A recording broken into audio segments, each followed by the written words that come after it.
جو لوگ کہتے ہیں کہ ہم وظائف کر رہے ہیں، بلا ناغہ وظائف کرتے ہیں، لیکن پھر بھی وظائف کا اثر ہم پہ نہیں ہو رہا، وظائف کا فائدہ ہمیں حاصل نہیں ہو رہا، تو اس کی وجہ کیا ہے؟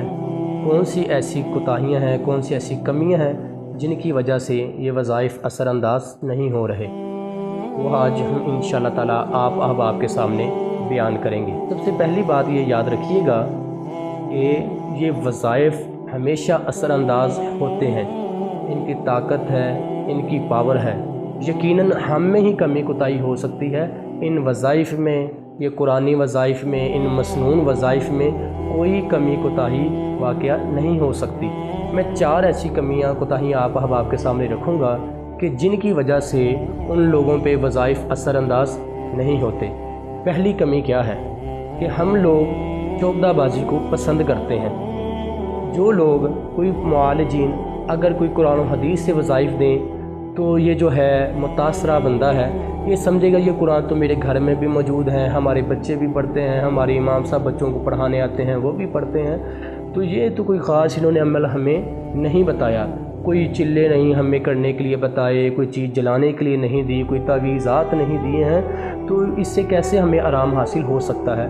ان کا یقین پختہ نہیں ہوتا۔ سب سے پہلے اپنا یقین پختہ کیجئے، یہ جو ہم کلام دیتے ہیں، جو وظائف دیتے ہیں قرآن و حدیث سے، ان کی پاورز کیا ہیں؟ اللہ کریم فرماتے ہیں لو انزلنا هذا القرآن على جبل لرأيته خاشعا متصدعا من خشیۃ اللہ، یہ قرآن اگر ہم پہاڑوں پہ نازل کرتے تو پہاڑ بھی ریزہ ریزہ ہو جاتے۔ تو یہ کیسے ممکن ہے کہ یہ قرآن پڑھا جائے، اللہ آپ کی مشکلات کو ریزہ ریزہ نہ فرمائے، آپ کی تنگیوں کو اللہ ختم نہ فرمائے، آپ کے غموں کو یہ دور نہ فرمائے؟ تو یقینی بات ہے کہ ہم میں ہی کمی ہے، اس وظائف میں کمی نہیں ہے۔ اور دوسری بات کہ جب اگر ہمیں بھوک ستا رہی ہے، ہمیں پیاس کی طلب ہے، تو ہم کھانا کھاتے ہیں، تو ایک روٹی کھائی، اگر اس کے ساتھ ہماری بھوک نہیں مٹی تو ہم کیا کرتے ہیں؟ کھانا کھانا چھوڑ دیتے ہیں؟ نہیں، ہم دوسری روٹی کھاتے ہیں۔ اگر ہم نے وہ پانی پیا ہے، ایک گلاس کے ساتھ پیاس نہیں بجھی تو ہم دوسرا گلاس پانی کا پھر پیتے ہیں۔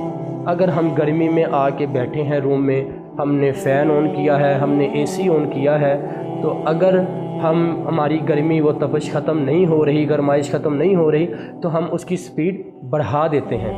اسی طرح وظائف میں اگر آپ نے تعداد 100 مرتبہ پڑھ رہے ہیں، 200 مرتبہ پڑھ رہے ہیں، آپ سمجھتے ہیں کہ ابھی وظائف کا وہ اثر ہمیں حاصل نہیں ہو رہا جو ہونا چاہیے، تو وظائف کی تعداد کو بڑھا لیجئے، اس کی تعداد کو اور بڑھا لیجئے۔ تیسری وجہ کیا ہے؟ تیسری کمی کون سی ہے کہ جب بھی ہم ڈاکٹر سے کوئی ادویات لیتے ہیں، اپنا ٹریٹمنٹ کروا رہے ہیں، تو ڈاکٹر آپ کو دوائی دینے کے ساتھ کچھ پرہیز بھی بتلاتے ہیں۔ اگر پرہیز نہیں کریں گے، ادویات جتنی مرضی استعمال کریں، ان ادویات کا ہمیں فائدہ حاصل نہیں ہوگا۔ مثال کے طور پہ شوگر کا پیشنٹ ہے، انسولین لگا رہا ہے یا کوئی میڈیسن وہ استعمال کر رہا ہے، تو ڈاکٹر کے پاس واپس آتا ہے، جی ڈاکٹر صاحب کوئی فائدہ حاصل نہیں ہو رہا، شوگر دن بدن بڑھتی جا رہی ہے۔ ڈاکٹر جب اس سے بات پوچھتا ہے، تشخیص کرتا ہے، اس کی ہسٹری لیتا ہے، تو یہ بات معلوم پڑتی ہے کہ یہ جو شخص ہے، یہ جو مریض ہے، یہ اپنا دوائی کھانے کے ساتھ ساتھ روزانہ آدھا کلو یا پاؤ مٹھائی بھی وہ کھا رہا ہے۔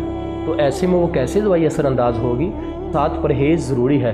جب ہم وظائف کرتے ہیں، یہ حق ہے، یہ پاک کلام ہے، تو ہمیں ناپاکی کو چھوڑنا پڑے گا۔ ایک جگہ شر اور خیر اکٹھی نہیں ہو سکتی، ہمیں جھوٹ چھوڑنا پڑے گا، ہمیں بدکاری چھوڑنی پڑے گی، ہمیں غیبت اور چغلی کا پرہیز کرنا پڑے گا، تب جا کے یہ وظائف کا ہمیں کوئی اثر حاصل ہوگا، اس کا کوئی ثمر ہمیں میسر ہوگا۔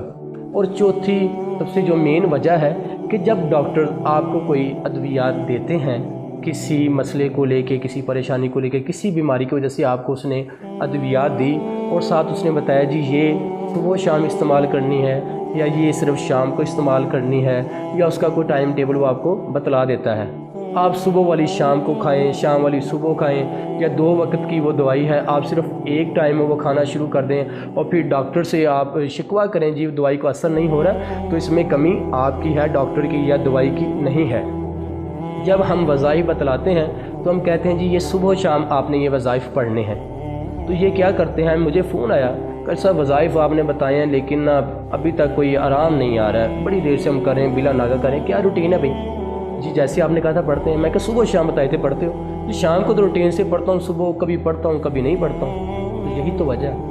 آپ صلی اللہ علیہ وآلہ وسلم نے جو وظائف ہمیں بتلائے ہوئے ہیں، فرمایا صبح پڑھو، شام تک آپ اللہ کی حفاظت میں رہو گے، شام کو پڑھو، صبح تک اللہ کی حفاظت میں رہو گے۔ اگر کسی ایک وقت میں بھی ہم ناغہ کر دیں گے تو کیا ہوگا کہ ہم پریشان ہو جائیں گے اور شیطان ہم پہ حملہ آور ہو جائے گا، کیونکہ ہم ناغہ کر سکتے ہیں لیکن شیطان اپنی ڈیوٹی میں ناغہ کمی نہیں کرتا۔ اس لیے جیسی وظائف بتلائے جائیں، جو ٹائم ٹیبل بتلایا جائے اسی کے ساتھ وہ کیا جائے، اور نماز کی پابندی کے ساتھ کیا جائے۔ جیسے ڈاکٹر کہتا ہے جی آپ نے دودھ کے ساتھ دوائی لینی ہے یا نیم گرم پانی کے ساتھ لینی ہے، تو اسی طرح جب ہم وظائف بتلاتے ہیں تو ہم بتلاتے ہیں جی یہ نماز کے بعد ضروری ہیں، پھر یہ آپ کو فائدہ دیں گے۔ نہیں تو کیا ہوگا؟ جب مجھے فون آیا، ایک عورت کا فون آیا، تو کہنے لگی قاری صاحب وظائف میں بلا ناغہ کر رہی ہوں، صبح شام وظائف کر رہی ہوں، تو 2-3 مرتبہ مجھے اس کی کال آئی کہ وظائف اثر انداز نہیں ہو رہے۔ تو میں نے اس سے پھر جب پوچھا، میں نے کہا جی نماز پڑھی؟ نہیں، نماز نہیں کٹ سا پڑھتی، وظائف نہیں چھوڑ دی اور نماز میں پڑھتی نہیں، تو ایسے کیسے وہ وظائف کا آپ کو جو ہے مطلب کہ فائدہ حاصل ہوگا؟